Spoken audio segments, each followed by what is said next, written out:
I'm a busy man. I've got plans, schedules to make, calls to make. I don't have time to dilly-dally around and fit video games in my agenda. You know what? There's a very convenient 45 minutes I can fit in here.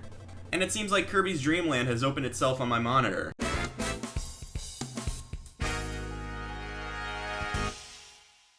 One day I woke up and decided, let's talk about the thing on my wallet. He holds my Spetzer's punch card, and he holds my heart. Kirby is a series that I am quite fond of. It's not my favorite Nintendo franchise. It's up there, though. I mean, it's hard to hate this guy. You can't. Try it. Just do it. I dare you. Hate him. Do it. Do it. Do it! That's right, you can't. A year ago, I talked about Kirby's latest mainline entry, Kirby and the Forgotten Land, so it only makes sense to not talk about the previous entry, or the one before that, or even the one before that, but to start all the way at the beginning with Kirby's Dream Land on the original Game Boy. Except we're not using the original Game Boy, we're playing on Nintendo Switch Online. I'm sorry for lying to you, it'll never happen again, I promise. I could play it on a handheld, I have it on the 3DS, but I'm not sure you guys want to see the entire game like this, so Switch it is. I could also try a Game Boy emulator on my computer, but I only have 43 minutes, not all day. Kirby's Dream Land was directed by a then 21-year-old Masahiro Sakurai, who also had a team of 7 people doing programming, design, sound, producing, the works. If you know anything about the development of this game, you know that it was programmed using a trackball on a Famicom. Yeah, these poor bastards using a trackball on a Famicom. The whole gameplay is designed around inhaling stuff like enemies, blocks, secondhand smoke. We really need to do something about all these cigarette smokers all over the place. Kirby was specifically made to be an entry point for new gamers. The game is incredibly easy so that your grandma can play it no big deal. Because what would your grandma rather play? This or Metroid? No, she doesn't know what the B button is. She's not gonna get Metroid. With a cute character, intuitive gameplay, and charm all across the board, Twinkle Popo was set for a 1992 release. They were about to release this game as Twinkle Popo. Like, how had box art and advertising material for Twinkle Popo?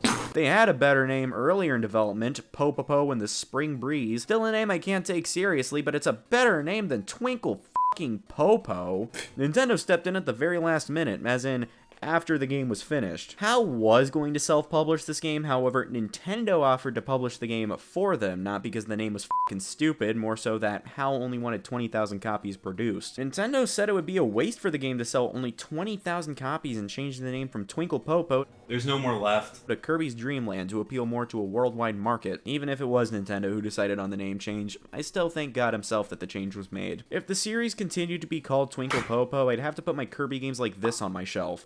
What a nice Switch collection you have there. What are those 3 games?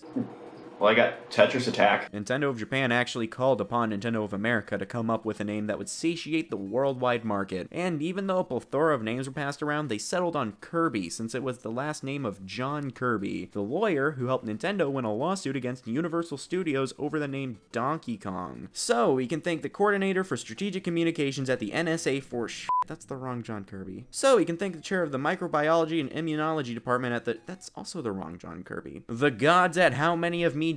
Give me how many John Kirbys there are. The site doesn't exist anymore. Maybe the real John Kirby was the friends we made along the way. No, really, this is the late John Kirby we're looking for, which IMDb chose the least flattering picture of him. Like, this picture exists. He looks nice here. Why can't you use that one, guys? This guy's the reason we thankfully didn't get Twinkle Popo. Do the man a favor. Anyway, Kirby's Dream Land, the 1992 video game released on the Nintendo Game Boy, is a game. I thought it was a very experimental short film. Being the first Kirby game, traditionally a series that is very accessible, easy to beat, quick to play, there is not much game here. According to top resource howlongtobeat.com, going through the main part of the game takes about like 45 minutes on average. 100% completing the game only takes an hour and a half. It is a very quick game, and that's what it's mostly known for. Like, there's only 5 stages. 7 if you include reconstruction and acceptance. This game is incredibly bare-boned. A few key gameplay elements of Kirby games today just aren't included here. Take, for example, copy abilities. This is something you just can't imagine Kirby today without, but it's not in the first game. Copy abilities made their debut a year later with Adventure on the NES, so here you're stuck with basic bitch white Kirby. He was just a little pale. Maybe the flu got to him or something. Yeah, Kirby, at least over here in America, was white in this game. In Japan, a huge part of the game's marketing was that this thing was pink, but because this box art was made while Nintendo of Japan couldn't decide if Kirby was yellow or pink, America just assumed he was white because that's how he appears on the Game Boy screen. The original Game Boy, known for having a completely black and white screen, not some ash shade of green. That would be absolutely preposterous. They should have made him green. Imagine if Kirby was green.